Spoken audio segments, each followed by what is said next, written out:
여러분의 기도와 후원에 힘입어서 교회 설립 50주년을 준비하면서 종교개혁 기술대를 잘 다녀왔습니다.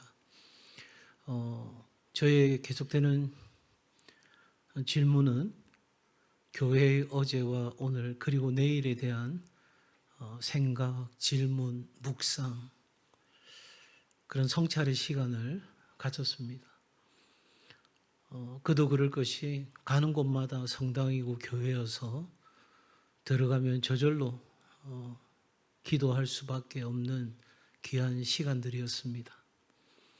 그리고 오늘 함께 봉독한 이 말씀은 제가 그냥 생각 끝에 오늘 말씀을 나눠야 되겠다 생각한 것이 아니고 NCD 국제 컨퍼런스에서 슈바르츠 목사님이 그 NCD라고 하는 자연적 교회 성장, 교회가 8가지 질적 중요한 특성이 있는데 그것이 건강하면 교회는 자연적으로 성장한다 하는 신학적인 기초를 만들었던 독일 목사님의 그 컨퍼런스 주제 강의에서 가장 중요하게 다루었던 본문이 고린도전서 16장 9절이었습니다.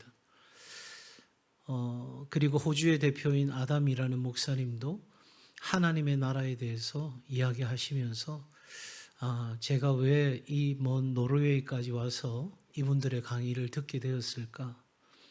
영어를 다 알아듣는 건 아니어서 한마디도 놓치고 싶지 않아서 녹음도 하고 녹음한 것을 요즘 참 AI가 똑똑하거든요. 녹음한 것을 다시 변환해서 영어로 또 한글로 다 번역해서 전체적으로 대지를 나누고 개요를 정리하면서 그렇게 공부하는 시간을 통해서 하나님께서 저에게는 우리 교회가 설립 50주년을 준비하고 그리고 100년의 교회를 향해서 어떻게 나아가야 될지 그 길을 말씀해 주셨습니다. 그래서 저에게는 참 2주간이 쉽지 않은 여정이었지만 정말 하나님 주시는 그 말씀으로 마음을 풍성하게 하고 2주간의 여정을 보낼 수 있었습니다. 이제 오늘 그 이야기들을 함께 좀 나누면서 이 밤에 같이 기도하려고 합니다. 우리 같이 한 번 더 읽을까요? 시작. 내게 광대하고 유효한 문이 열렸으나 대적하는 자가 많음이라. 울산 동성교회가 하나님의 크신 은혜 가운데 설립 50주년을 향해 가고 있습니다. 이것은 어느 한 사람의 이야기나 한 사람의 수고가 아닙니다. 그저 흘러간 오래된 50년의 세월도 아닙니다. 수많은 믿음의 사람들의 눈물과 기도, 섬김, 그 거룩한 헌신을 하나님께서 걸음 삼아 빚어내신 하나님의 기적의 바로 역사가 우리 교회 50주년입니다. 누가 뭐라 해도 우리 교회보다 훨씬 큰 교회가 있고 제 모교회만 하더라도 120주년 역사로 본다면 아직도 가야 할 길이 많이 남아있지만 그러나 오늘 이 시점에서 우리가 이 50주년을 맞으면서 하나님께서 세우신 그 기적의 50년을 돌아보고 앞으로의 50년, 아니 하나님 오시는 그날까지 우리가 어떤 교회로 세워져 가야 할까 함께 생각해 보고자 합니다. 설교를 준비하면서 그런 마음이 들더라고요. 이거 50주년 때 설교하면 더 좋을 것 같은데 그때는 무슨 설교를 하지? 이런 생각이 솔직히 들었습니다. 그렇지만 저에게 중요한 것은 50주년의 어떤 행사를 하는 것이 중요한 게 아니고 우리가 정말 복음의 가치를 알고 우리가 함께 한 목소리로 결단하고 하나님 앞에서 동일한 비전을 갖고 하나의 믿음, 하나의 열정을 가지고 다음 50년, 그 100년을 향해서 가는 것이 훨씬 더 중요하기에 오늘 이 말씀을 좀 나누게 되었습니다. 함께 동행해 주신 그 NCD의 김한수 목사님의 수고로 사실은 좀 넘치도록 가게 되었어요. 6개국 10개 도시를 종교계의 숨결을 따라 방문했습니다. 노르웨이 오슬로에서 3일 동안 비행기 타고 내리자마자 차 렌트해가지고 가가지고 수업을 바로 듣게 되었습니다. 오슬로에서 노르웨이 가면 이것도 보면 좋다, 저것도 좋다 이야기는 많이 들었는데 제가 본 거라고는 그 호스텔이 마틴 루터 킹 목사님이 그 노벨상을 받으러 왔을 때 묵었던 호텔이래요. 그 침례교회가 처음에 했던 곳이어서 그래서 마틴 루터 킹 목사님 벽화가 있어가지고 그 앞에서 사진 찍고 그 호텔에서 인도, 호주, 아이슬란드 하여튼 여러 나라에서 오신 건강한 교회를 꿈꾸고 도전하는 하나님의 사람들을 만나고 함께 교제하는 그런 시간이 노르웨이에서 있었습니다. 그러니 자연히 알아듣든 못 알아듣든 계속해서 이야기되는 건 어떻게 하면 건강한 교회를 세울 수 있는 거냐 하는 질문이었습니다.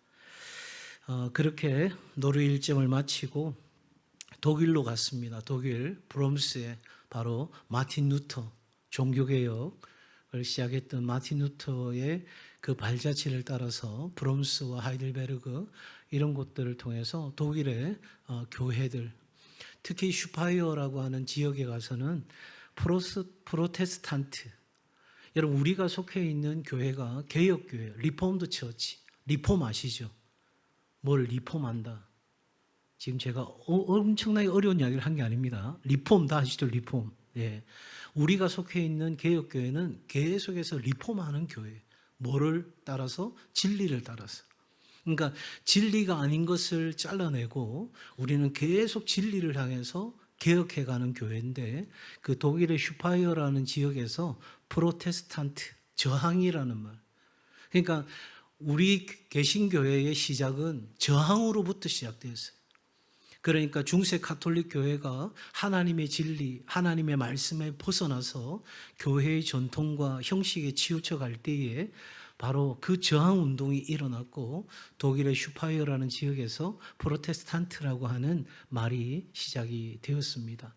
그래서 그 브롬스와 하이델베르그를 통해서 루터의 발자취를 또 따라가게 되었고 또 한편으로 장 깔뱅이 목회했던 또 부처가 목회했던 귀한 성 토마스 교회도 방문하면서 하나님의 사람들이 어떤 마음으로 교회를 개혁하고 새롭게 하려고 몸부림쳤을까 그런 생각도 함께 했었습니다. 그리고 이제 스위스와 프랑스를 방문하게 되었는데요. 프랑스에서는 그 스트라스부르에서 그 엄청난 성당을 보는 순간 그야말로 뭔가 이렇게 중세 까만 그 성당이 있는데 정말 이렇게 정말 이게 그렇게 싶을 정도로 위험 있고 정말 엄청났습니다. 그렇게 프랑스 일정도 또 보내고 난 뒤에 스위스에 가니까 여러분 이게 이제 종교개혁에서 세 사람을 우리는 기억해야 합니다. 루터, 마틴 루터, 존 깔뱅 그리고 츠빙글리라고 하는 사람입니다. 개혁 교회에 있어서 이 세 사람은 지대한 공헌을 했는데 바로 스위스 츄리히가 그 츠빙글리가 주로 사역했던 곳입니다. 거기서 그로스민스터라고 하는 지금 보이는 중간에 있는 그 교회 지금은 이제 앞에 있는 그 두 개를 공사 중에 있어가지고 저희들은 저 전체를 보지는 못했는데 공사하는 건물보다는 실제 건물의 모습을 보여드리는 게 좋을 것 같아서 보여드립니다. 그래서 주일 예배를 바로 저 그로스민스터 교회에서 스빙글리 목사님이 목회했던 그리고 사위가 목회했고 했던 바로 그 교회에서 예배를 드릴 수 있었습니다. 마침 그날 예배 때 헌화식이 있고 유아 세례도 있어서 루터 교회에서는 어떻게 하는지 잘 눈여겨 볼 수 있었습니다. 그리고 나서 이제 오스트리아로 잘츠부르크로 가서 인스브루크로 가서 특히 기억에 남는 건 대성당도 물론 기억에 남지만 성 암브로시우스 조금 이따가 이야기 드리겠지만 그 암브로시우스가 묻혀 있는 바로 그 성당에 가서 저는 정말 강한 도전이 있었습니다. 과연 나와 내 가족은 이렇게 할 수 있을까? 하나님의 교회를 이렇게 섬길 수 있을까? 그런 질문을 하면서 지하에 있는 그 성 암브로시우스 무덤 앞에서 기도하고 묵상하는 시간을 가질 수 있었고요. 이제 마지막 밀라노로 와서 밀라노 대성당을 보고 또 그리고 교부들의 발자취를 따라가는 이 일정을 보내게 되었습니다. 너무나 많은 사진이 있고 너무나 여러분에게 보여드리고 싶은 것이 많은데 직접 가서 보시는 게 좋을 것 같아요.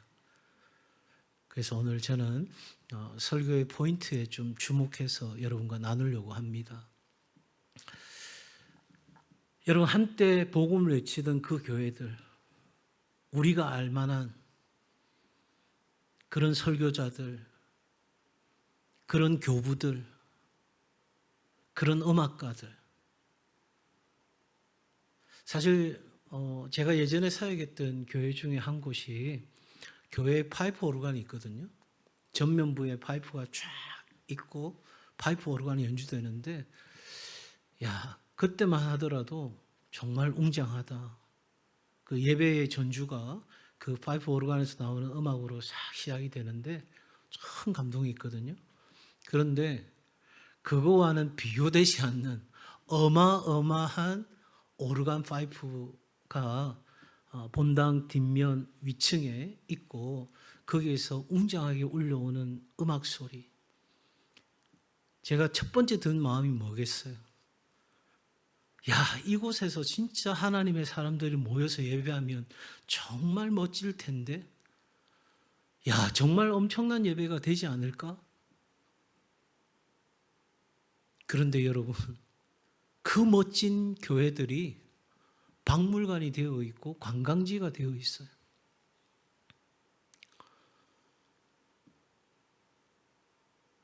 여러분, 그 질문은 무슨 질문이냐면 우리 교회 50년 뒤에 남아 있을까요?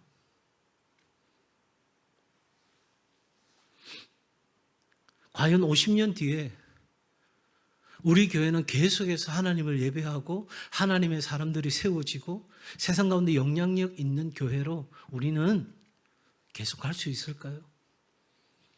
그래도 여기는 이 엄청난 건물이, 그 건물만 보더라도 여러분, 그 이태리의 성당 밖에서는요, 조각이 3,200개 넘는 조각이 성당 외부 벽에 다 붙어 있어요. 노르웨이 오슬로의 대성당에도 여러 가지 그 조각들이 붙어 있는데 그 이유는 뭐냐면 밖에서도 그 조각들을 보면서 영적인 삶의 의미들을 가질 수 있도록. 저는 그게 너무너무 중요하다고 생각하거든요. 교회에 들어와서만 거룩해지는 것이 아니라 우리 마당을 들어서는 순간부터 영적인 의미를 줄 수 있는 것들이 있어서 사람들이 차로 드나들든 걸어서 드나들든 이 교회를 들어오는 순간부터 우리가 전하는 메시지, 우리가 보여주고 싶어하는 어떤 것들을 통해서 하나님의 나라 그 복음이 전해질 뿐만 아니라 자신의 삶을 돌아볼 수 있는 일들이 일어났으면 좋겠다. 우리가 많은 것들을 설치하고 많은 것들을 우리가 외부적으로 할 수는 없겠지만 그래도 최소한 우리가 교회 밖에서부터 하나님의 그 은혜를, 하나님 앞에서 내 삶을 어떻게 살아가야 될지를 돌아볼 수 있는 그런 의미들이 전달됐으면 좋겠다. 그런 생각 늘 하고 있었는데 이번에 그러한 교회들과 그런 역사들을 보면서 그것이 그렇게 틀리지 않았구나. 그 오슬로의 성당 같은 경우에는 그 문에다가 팔복을 다 그려놨는데 아주 익숙한 노동자의 모습으로 그 팔복의 의미를 다 새겨놓은 거예요. 그 주교가 이렇게 그 문을 만들 때 이 지역에 살아가는 사람들이 이 복의 문을 여는 사람들이기에 이렇게 만들어 놓으라고 그 만든 의미와 가치를 소개하는 글을 보았습니다. 여러분, 뜨겁게 복음을 외치던 살아있는 그 예배 처소가 지금은 왜 박물관과 관광지로만 그렇게 되어 있을까요? 물론 어느 성당, 어느 교회는 절기에 또 어떤 시간에 예배를 드리기도 하죠. 그러나 과거에 그 찬란했던 하나님의 임재와 영광으로 충만했던 그 예배가 풍성하지 않는 그 현장을 보면서 우리 교회는 어떨까? 우리 교회는 어떻게 될까? 나는 이 교회를 담임하는 목회자로서 다음 사람들에게 어떤 바톤을 이어줄 수 있을까? 그런 질문을 하면서 이 여정을 걸었습니다. 교회는 건물이 아니라 사람으로 세워집니다. 교회가 아무리 휘황찬란하고 몇백 년에 걸쳐서 그 건물을 지었다고 하고 지금도 계속해서 짓고 있다고는 하지만 건물이 교회는 아닙니다. 보여지는 이 교회 건물 사라질 수도 있습니다. 그러나 교회는 하나님의 사람으로 세워지는 줄로 믿습니다. 그러기 저는 어제를 먼저 돌아봅니다. 교회를 함께 세우는 사람들. 여러분, 교회는 그냥 세우시는 것이 아니죠. 사도 바울 결코 혼자 교회를 세우지 않았습니다. 브리스길라와 아굴라가 있었습니다. 함께 천막을 만들며 복음을 위해 자신의 목이라도 생명이라도 내어놓을 각오로 헌신했던 부부 동력자. 그런가 하면 영적 아들, 참아들이라 불리는 디모데도 있었습니다. 디도도 있었습니다. 이들에게 사도 바울은 선한 일을 사모하고 선한 일을 조심하고 선한 일에 열심을 내고 선한 일에 열매를 맺으라고 당부했지요. 그런가 하면 로마서에는 이름 없는 수많은 동력자들의 이야기가 나옵니다. 교회는 한 사람의 일이 아닙니다.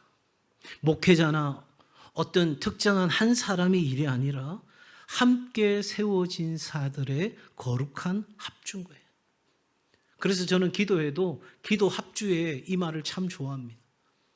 우리 각자의 기도의 노래가 합쳐져서 합주가 되어서 하모니가 되어서 하나님께 올려드리는 향연이 된다고 생각하면 너무너무 마음 뜨거워지는 거예요. 여러분, 제가 처음 독일에 방문했던 브롬스에 가서 루터의 동상을 보았습니다. 저는 루터 한 사람 생각하고 갔습니다. 물론 루터의 동상 따로 있습니다.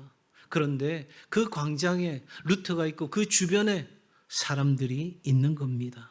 이름 없는 동력자들이죠. 여러분, 95개조의 반박문을 찍어낸 손, 목숨을 건 인쇄공들이었습니다.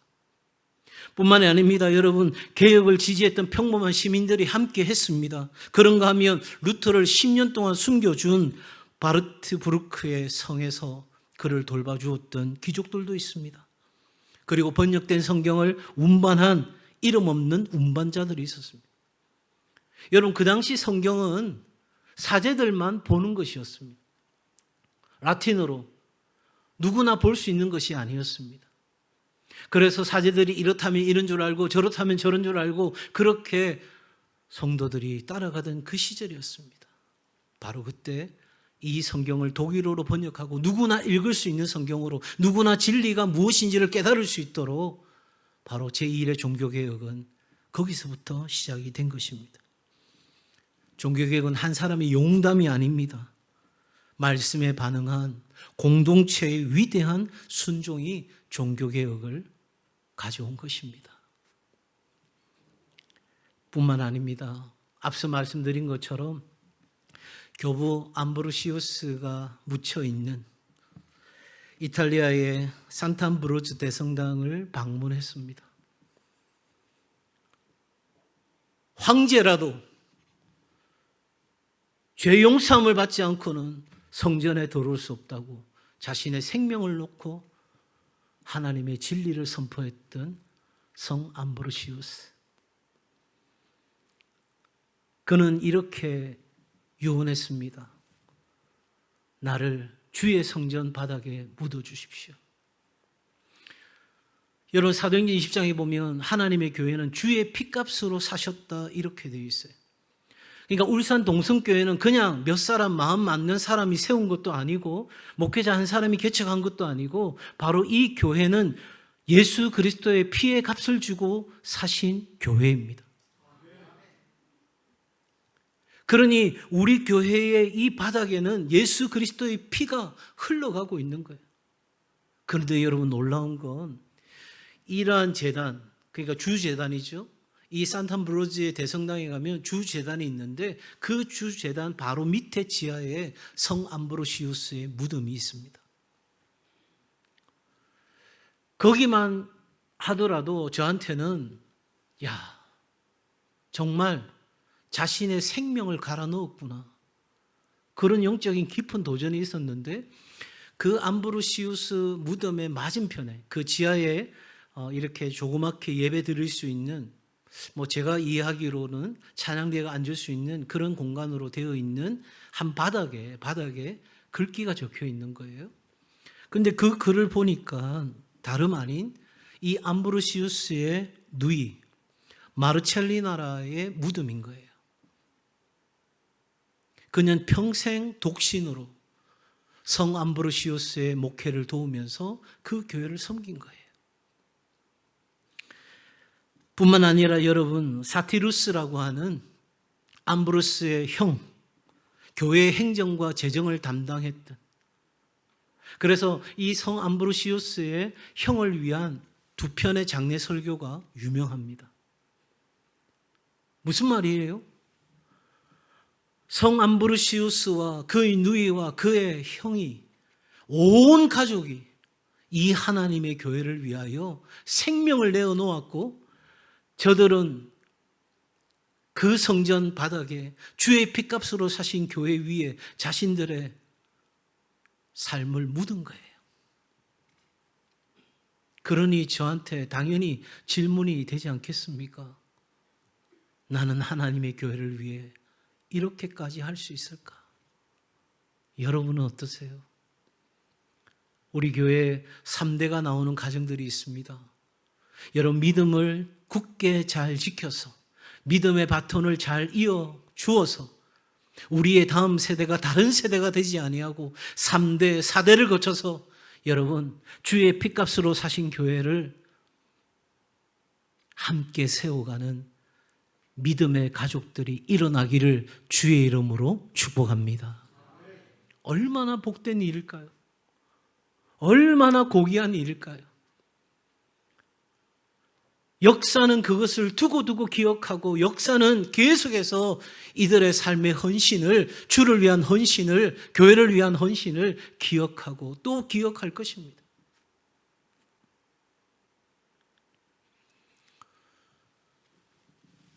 터툴리안이라는 교부는 이렇게 말합니다.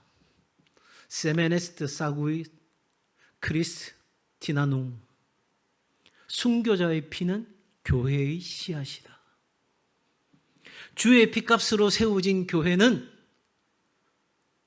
바로 순교자의 피가 교회의 씨앗이 되어서 자라는 거예요. 제가 벌써 한 10년이 좀 넘은 것 같습니다. 태국의 지도자들이 모여 있는 곳에서 설교할 기회가 있었습니다. 한국교회 부흥이 어디서부터 시작됐는가? 한국교회는 순교자의 피가 있었습니다. 추는 이광수 선생의 말처럼 내 안에도 그 순교자의 피가 흐른다고 생각하면 뜨거워진다고 고백한 것처럼, 믿음을 지켰던 신앙의 선진들의 그 순교의 피가 오늘 한국교회의 시작이었습니다. 사랑하는 여러분, 하나님의 교회는 거룩한 희생 위에 세워지는 것입니다. 울산 동성교회 50년의 역사, 어느 한 사람의 역사 아닙니다. 눈물 어린 헌신의 시간들이 있었습니다. 교회 한 모퉁이에서 이름 모를 눈물을 흘리며 견디고 버틴 이들이 있었습니다. 보이지 않는 무렵의 자리에서 새벽 어두운 미명에 주의 전에 올라와 교회를 지통한 거룩한 중보의 기도가 있었습니다. 땀방울 맺힌 섬김의 손길들이 주의 몸된 교회 곳곳에 있었다 하는 것이죠. 그 거룩한 희생 위에 우리는 함께 세워진 자들입니다. 교회는 지나온 역사를 분명히 알아야 합니다.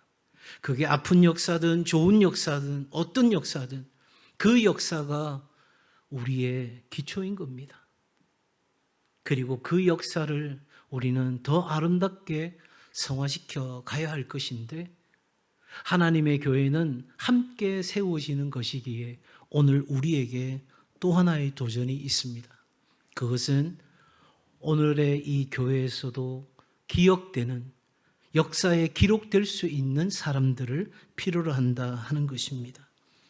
하나님은 유명한 사람을 기억하는 것이 아니고 신실한 사람을 기억합니다.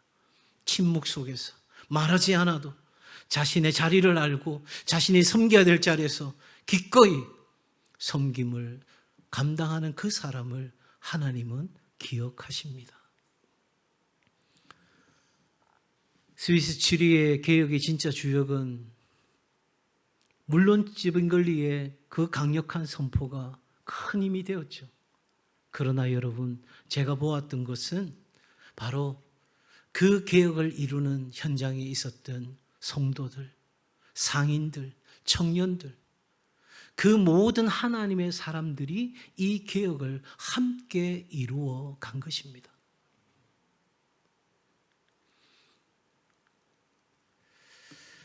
여러분, 그 중에 성 토마스 교회를 제가 방문했는데 잘 모르는 사람들의 저런 흉상 조각들이 있는 거예요. 그래서 사진을 찍고 자료를 이렇게 조사해 보니까 프란츠 다니엘 라이센이라고 하는 사람이에요. 평범한 평신도였습니다. 한 명의 시민이었습니다. 심지어 이 사람뿐만 아니라 또 다른 여자의 조각도 있는데 그분은 처음에는 무신론자였어요. 그런데 복음을 알게 되었고 그 복음 안에서 삶을 살아가면서 선한 영향력을 주었던 그 삶의 변천사가 모든 믿는 자들에게 영감을 주고 교훈이 되기에 교회는 그 여성의 신앙을 기억하기 위해 만든 거예요. 이 프란츠 다니엘 라이센은 의사였습니다. 그의 의학적인 지식을 가지고 헌신했고 사회적으로 큰 영향력을 끼쳤습니다. 그래서 자신의 학문과 자산과 그리고 의술을 통해 시민들과 교회에 탁월한 공헌을 남겼기에 성도들이, 친구들이 이 사람의 믿음과 헌신을 기억하기 위해 교회 한편 기둥에다가 이렇게 조각을 만들고 역사가 이어가는 동안 후대의 사람들이 기억하도록 한 것입니다. 하나님만 아시면 되지 뭐 이렇게까지 해야 되나? 저도 예전에는 그렇게 생각했습니다. 그런데 사도 바울이 고린도 교회 편지를 보내면서 너희가 스데바나의 가정의 수고를 알아주라. 그리고 이러한 사람들의 수고에 너희가 전적으로 협력하라.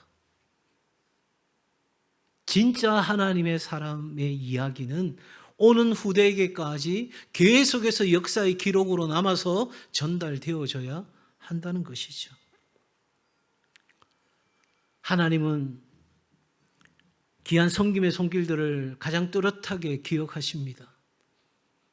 더우나 추우나 주차장에서 성도들을 맞이하면서 섬기는 그 손길, 주방에서 땀 흘리며 헌신하고 봉사하는 섬김의 손길들, 이름 없는 기도의 무릎들, 이 모든 것을 통해 교회의 역사는 스타가 아니라 한두 사람의 탁월한 사람이 아니라, 물론 우리 중에는 1000명, 2000명 전도할 사람도 나올 수 있겠죠.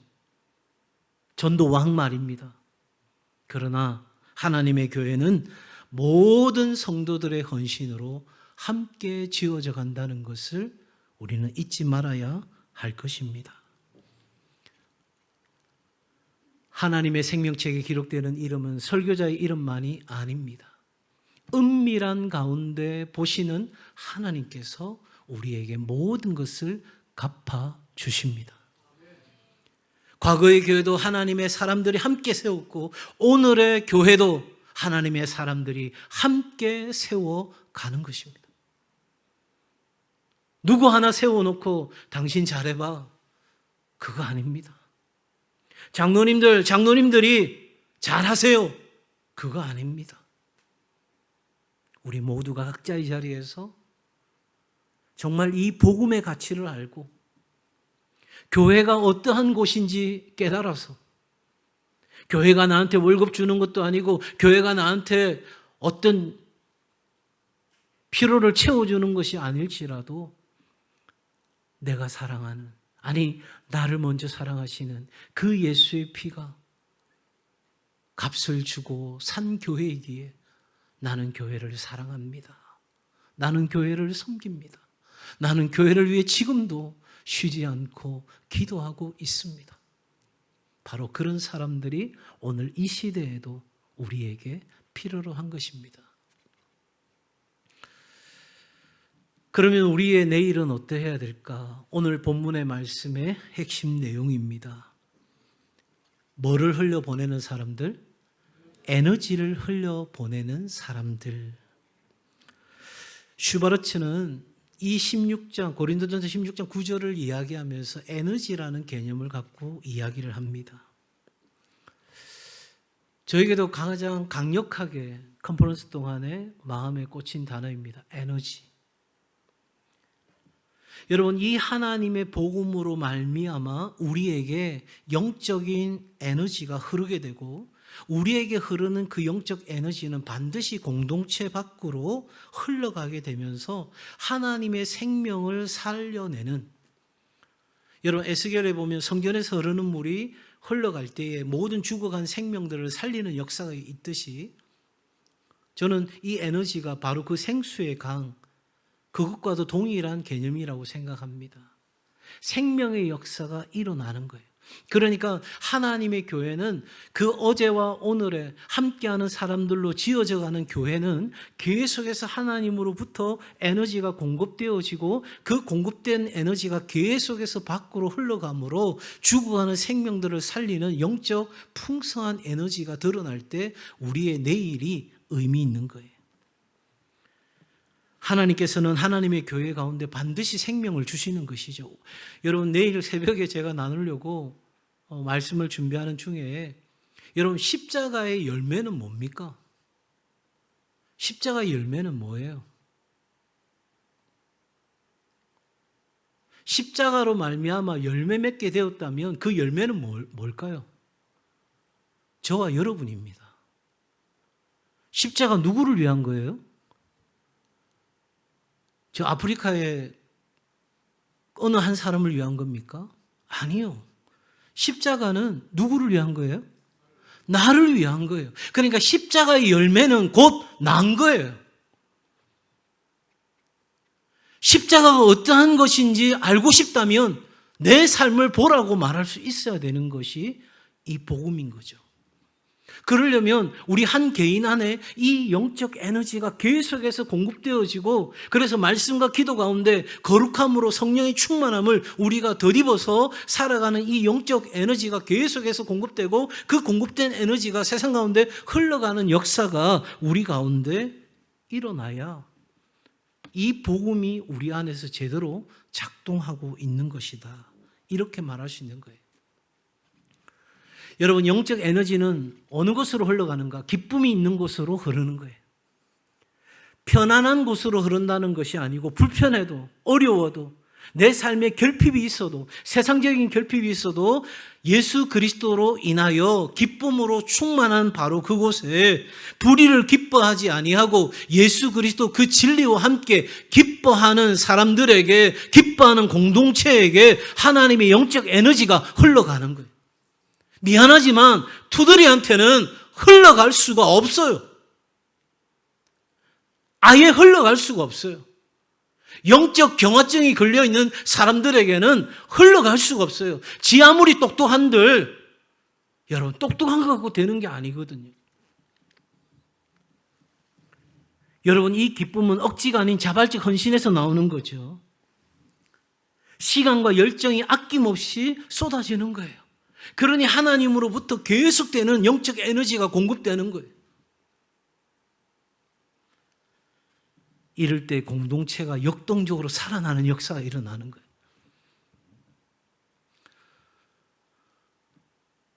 여러분, 우리 교회가 기쁨이 있는 곳 되기를 원합니다.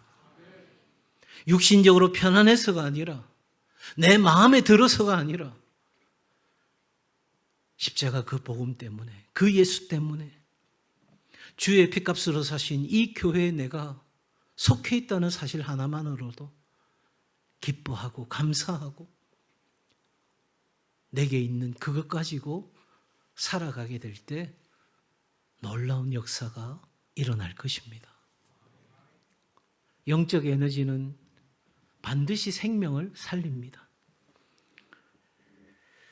내가 영적으로 건강하면 내 곁에 지체가 살아나는 거예요.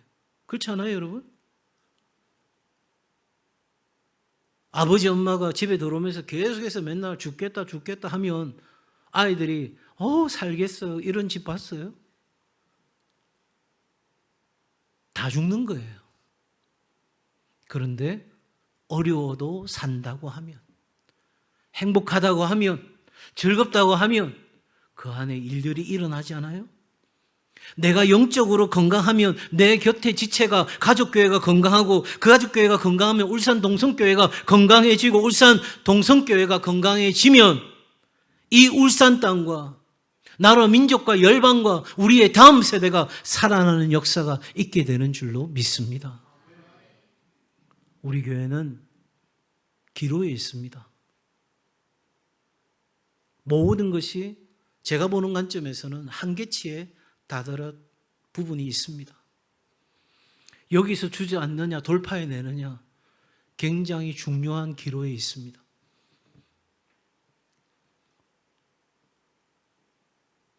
이 부분들을 돌파해내는 일은 사람의 방법이 아니에요. 재미가 아니에요. 우리가 추구하는 어떤 하나의 프로젝트나 행사가 아니에요. 영적 에너지, 그 생명이 우리 가운데 흘러야만 우리는 반드시 이 한계를 돌파하고 믿음으로 전진하게 될 것입니다. 영적 에너지는 강력하게 전염됩니다. 그런데 이 전염은 양쪽 모두에게 강력하게 흐릅니다. 불평하고 비판하고 원망하는 이들에게도 계속해서 전염성이 너무너무 강합니다. 부정적인 전염성 기가 막힙니다. 주방에서 몇 마디 하는 그 이야기가 몇 시간 뒤면 온 교회에 다 흘러다닙니다. 한 사람의 부정적인 말이 온 공동체를 조용히 무너뜨립니다. 카더라, 진짜 위험한 단어입니다. 그런가 하면 여러분, 감사와 격려와 축복의 그 긍정적인 에너지 가운데도 무서운 속도로 전염됩니다. 그리고 이 고백들은 공동체를 회복시키는 겁니다. 여러분, 우리 교회 안에 불평과 비판과 원망이 아니라, 이 말은 앞에 있는 이 목사가 여러분에게 100% 마음에 드는 사람이다, 절대 그렇지 않습니다. 제가 종종 이야기하지만 심리학자들이 말하는 것처럼 10명 중에 2명은 무조건 내가 싫어요. 여러분도 마찬가지입니다. 나 아무 일도 안 했는데, 그런데 그 사람은 여러분을 정말 황당하리만큼 미워하고 싫어해요. 10명 중에 2명은 반드시 있어요. 나머지 6, 7명은 다 무관심이에요. 그리고 한두 사람 좋아하고 따를까 말까예요. 그러니 여러분, 목회의 여정이 사람 보고 하면 답이 없어요. 그렇지 않겠어요, 여러분? 아니, 말씀을 듣고 그 말씀을 받아들이는 사람도 보이지만 그 말씀이 튕겨나는 사람도 보이는데 누구를 보고 설교를 할 거예요?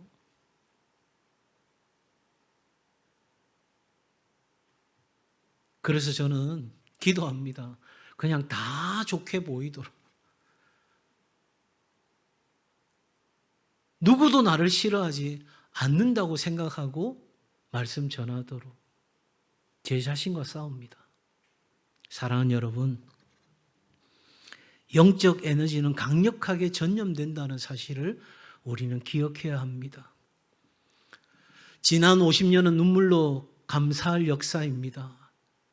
다가올 100년은 지금 우리가 만드는 것입니다. 오늘 본문은 우리에게 두 가지 존재가 있음을 말씀하고 있습니다. 하나는 광대하고 유효한 문을 여는 사람들, 하나는 길을 가로막는 대적자들. 여러분의 인생도 마찬가지입니다. 여러분들이 뭔가 의미 있고 가치 있는 일을 하고자 하면 거기에 좋은 사람, 좋은 일만 생기는 게 아니라 반드시 대적자들이 있고 여러분을 방해하는 세력들이 있고 저항하는 것들이 일어납니다. 여러분, 사도 바울도 마찬가지잖아요. 사도 바울도 내적으로 교회 안에서 대적자들이 일어났어요. 바울을 죽이기 전까지는 먹지도 않고 자지도 않겠다고 바울이 복음 전하는 것마다 쫓아다니면서 방해하고 대적했던, 저항했던 사람들이 있습니다. 그거 뭘로 했어요? 하나님의 열심으로요. 자기들이 알고 있는 진리로요. 반드시 바울을 죽여야 돼요. 그런가 하면 여러분, 교회 외적인 상황에서도 바울에게는 대적자들이 있었어요. 어려운 상황이었어요. 근데 여러분, 바울은 대적자를 본 게 아니라 광대하고 유효한 문을 보았습니다. 여러분의 인생도 마찬가지입니다.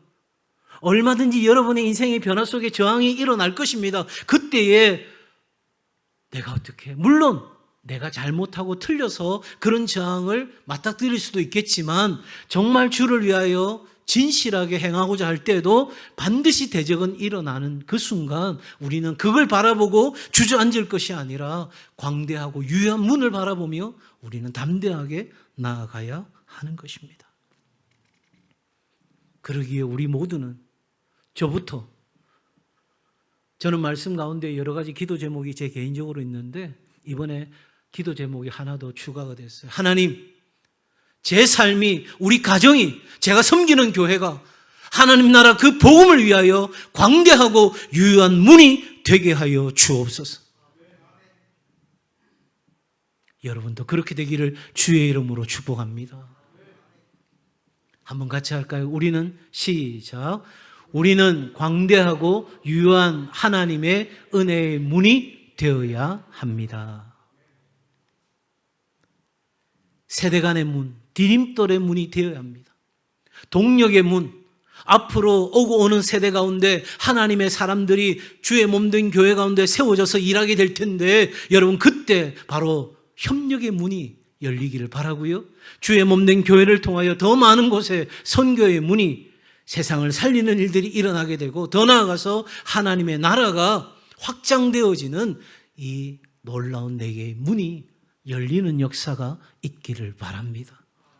우리가 교회 설립 50주년을 지나면서 바로 이 세대 간의 문을 열고 동력의 문을 열고 선교와 복음의 문을 열어 하나님 나라를 이루어갈 때 여러분, 우리의 100년은 기대하고 기도하고 기다려도 좋지 않겠습니까?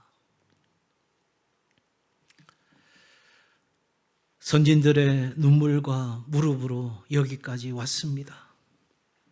유명한 자가 아니라 신실한 자, 대적자가 아니라 광대한 유효한 문이 되는 자, 그냥 단순히 한 세대에 기억되고 마는 자가 아니라 오고 오는 역사에 기록되는 하나님의 사람들을 통해 하나님의 교회는 여기까지 왔습니다.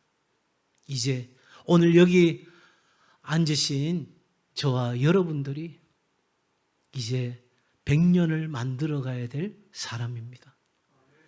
복음의 황금의 문을 열어야 될 사람들입니다.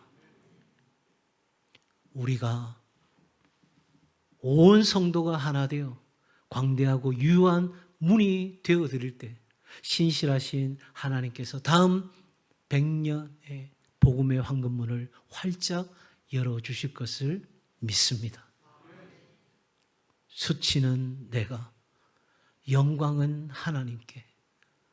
그렇게 살아가는 우리 울산 동성의 성도들 되기를 주의 이름으로 축복합니다. 저에게는 이런 마음이 있어요. 내년에 그리고 내후년에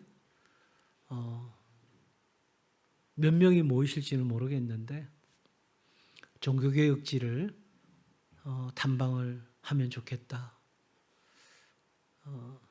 독일, 프랑스, 스위스, 이탈리아 이런 정도가 될 것 같습니다. 특히 루터와 칼빈과 즈빙글리의 그 개혁의 길을 따라서 가는 시간을 한번 생각해 봅니다. 아직 장로님들과 정책당에서 충분히 논의하고 나눠야 되겠지만 그냥 제가 가진 꿈입니다. 그래서 성도들과 함께 그 종교개혁 현장을 밟으면서 우리도 우리 다음 세대에게 건강하고 행복한 영향력 있는 교회를 물려주리라 결단하는 시간이 되었으면 좋겠다 생각하고요. 하나는 그리스와 터키를 방문해서 사도 바울의 발자취를 따라서 우리의 삶의 흔적이 어디에 묻어져야 될까 생각하는 두 번의 시간을 가졌으면 좋겠다. 그리고 더 나아가서 우리 젊은 세대들, 청년들을 중심으로 미국 교회를 한번 탐방해 볼 수 있었으면 좋겠다. 저희 교회와 비슷한 교회, 저희 교회보다 조금 더 큰 교회도 얼마든지 그 사역들을 20명씩 얼마씩 이렇게 보내고 가고 하더라고요. 또 청년들도 자기 자비량으로 그렇게 하기도 하고 그래서 많은 금액이 들지만 그런 여정을 한번 준비해보고 여러분 그냥도 여행 다니시잖아요. 그런데 이렇게 함께 가서 기도하고 공부하고 또 우리의 역사의 발자취를 생각해보는 시간들 얼마나 귀할까. 앞으로 교회에서 안내드리고 또 할 때에 여러분 마음에 잘 기억해 두셨다가 적금 드세요. 적금 드셔서 소망을 품고 하나님 나 갈 수 있도록 길을 열어달라고 기도하시면서 함께 이 여정을 준비해 가면 좋겠습니다.